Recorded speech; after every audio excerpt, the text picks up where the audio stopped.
निधि का नेचर बचपन से ही शर्मिला था। वो ना ज्यादा लोगों से बात करना पसंद करती और ना ही ज्यादा मिलना जुलना। निधि, ये पैसे ले जरा और बाजार से चीनी तो ले आ। नहीं माँ, मैं नहीं जाऊंगी, मुझे शर्म आती है, आप ही चले जाओ ना। अरे पता नहीं क्या करेगी ये लड़की, जीवन में कभी कुछ किया ही नहीं सिवाय पढ़ाई और घर के कामों के। इसकी शादी भी आसपास ही कहीं करवा दो, दूर जाकर इसका गुजारा कैसे होगा। निधि सुनती सबकी, समझती भी, लेकिन चुप करके रह जाती। एक दिन पिता के दोस्त अपने परिवार के साथ निधि के घर खाने पर आते हैं। उनकी बेटी बहुत ही स्मार्ट होती है। निधि बेटा, वीणा के साथ बात करो, देखो अंकल की बेटी भी आई है उनके साथ। निधि वीणा के साथ वहीं बैठ जाती है। चलो ना अंदर चलते हैं, यहाँ कहाँ बड़े लोगों के बीच बैठे। निधि माँ की तरफ देखती है और अंदर चली जाती है। वैसे मैंने ना अपना चैनल खोला है, तुम सब्सक्राइब करना उसमें। मैं ना ब्यूटी और फैशन की बात करती हूँ, ये देखो।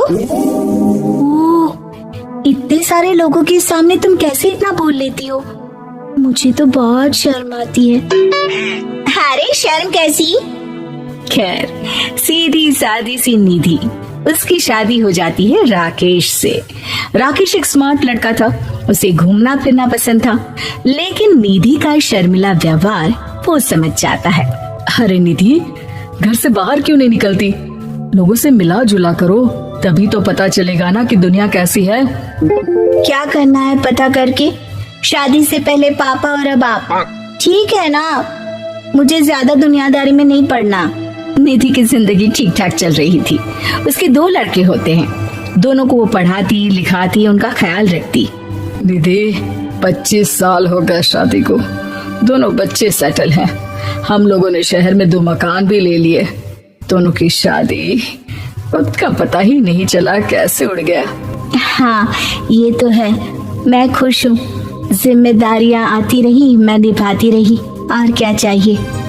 देखो, मैंने सोचा है कि अब हम लोग अमेरिका जाकर रहेंगे। यहाँ की जिंदगी तो जी ली, वैसे मुझे वहाँ बहुत अच्छी नौकरी मिल रही है। मैं कैसे चलूंगी, मुझे वहाँ का कुछ नहीं पता। अब तो जानते हैं ना कि मैं घर से बाहर ही कम निकलती हूँ। अरे तो क्या हुआ, वहाँ भी घर में ही रहना है ना, मैं हूँ ना, नौकरी करूँगा। निधि मान जाती है और पति के साथ अमेरिका चली जाती है। माँ, तुम्हारी बहू को बच्चा होने वाला है, तो क्या तुम 2 महीने के लिए यहाँ आ सकती हो? मुझे तुम्हारी बहुत जरूरत है, मैं टिकट भेज देता हूँ। हाँ हाँ, ये तो बहुत खुशी की बात है। मेरा भी मन सबसे मिलने का कर रहा था, पर क्या माँ, पर अब मैं आऊंगी कैसे? पापा से बात करती हूँ। देखो माँ, प्लीज बहाना मत बनाना, तुम जानती हो ना इस वक्त में मैं किसी पर भरोसा नहीं कर सकता हूँ। निधि पति को सारी बात बताती है। क्या आप भी चलेंगे? निधि, आने जाने में बड़ा खर्च हो जाएगा, ऊपर से मुझे यहाँ छुट्टी नहीं मिलेगी। बहू पर वक्त ऐसा है कि तुमको तो जाना ही पड़ेगा। मैं अकेले दुकान तक तो नहीं जा पाती, इतनी दूर भारत कैसे जाऊंगी, मुझसे नहीं होगा। लेकिन सबके कहने पर निधि को जाना ही पड़ता है।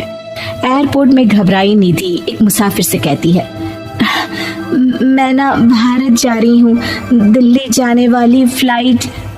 सब मिलकर निधि की मदद करते हैं और फाइनली निधि भारत पहुंच जाती है, जहां बेटा उन्हें घर ले आता है।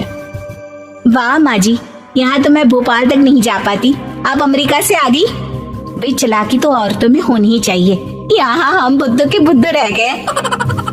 निधि इतनी दूर और लंबा सफर करके थक जाती है, वो चुपचाप बैठ जाती है। बैठना नहीं है माँ जी, बच्चा पकड़ना है, ये लीजिए।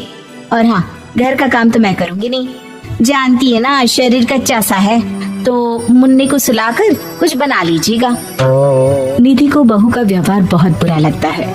जैसी भी थी, पिता और पति की हमेशा लाडली रही थी निधि बेटी की तरफ देखती है। माँ, वो काम वाली कोई मिल नहीं रही है ना, मैं देखने की कोशिश तो कर रहा हूँ, जैसे ही मिल जाएगी वो संभाल लेगी सारा काम। अरे कैसी बात कर रहे हो, जब पहले मैंने कहा था कि अमेरिका से इनके टिकट में जो पैसा खर्च कर रहे हो उतने में नौकरानी रख लो, तो नहीं, मेरी बात पर विश्वास नहीं था। कि ना ना कोई मेरे बच्चे को अच्छे से नहीं संभालेगा, अब इनका भी खर्चा और नौकरानी का भी खर्चा। अरे ना जी ना, मैं नहीं संभाल सकती। निधि जैसे तैसे 2 महीने रहकर वापस अमेरिका चली जाती है, लेकिन वहां जाते ही जैसे राकेश उसे देखता है उसके गले लग जाता है।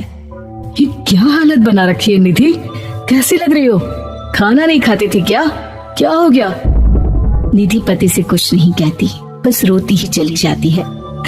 मैं नहीं चाहूंगी कभी भी भारत, आप मुझे हमेशा यही रखना अपने पास।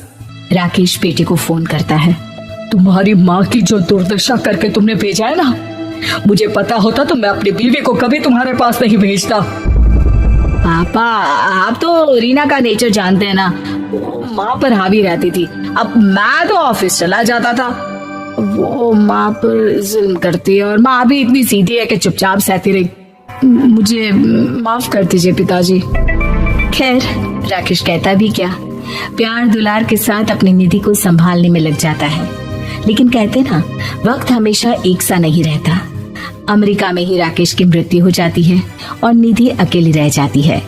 बड़ा बेटा कहता है, माँ भारत चलो ना, हम लोग साथ रहेंगे। निधि को जैसे ही वो सब सीन्स याद आते हैं वो परेशान हो जाती है। समझ में नहीं आता कि पति के बिना अब जीवन कैसे चलाएगी। मैंने सारा जीवन घर का काम किया, घर देखा और जिंदगी चलाई, लेकिन जिस घर में रही सबने प्यार दिया, मैं वहां नहीं जाना चाहती।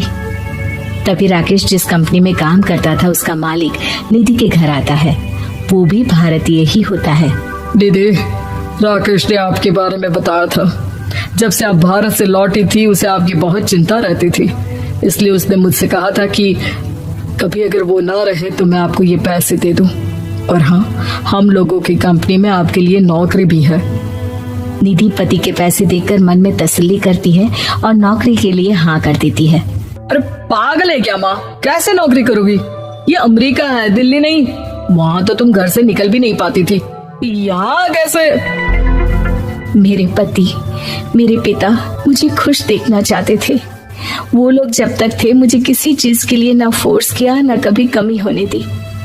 पर अब मुझे जीवन जीने के लिए घर से निकलना ही होगा। बेटा, तुम तो अगली फ्लाइट से भारत लौट जाओ, मैं यहीं खुश हूँ।